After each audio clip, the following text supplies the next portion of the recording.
Hello, in this video I want to show you how to fix the problem when you have stable internet connection, but all of the downloads in Google Play Store are stuck on a pending. And to do this, we'll need to open our Google Play Store, and here, just to show you, we're gonna try to download any app. And as you can see, it's stuck in the pending.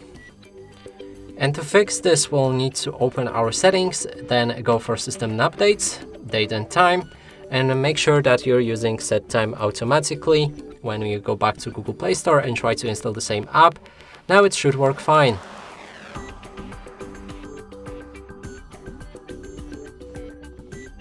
Now, if this still didn't help, sometimes we need to restart the Google Play Store. So let's do that.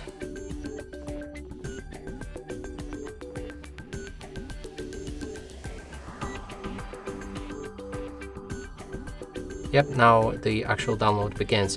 And that's it for this video. Hope you like it. Please consider subscribing to our channel, leave a like and a comment below.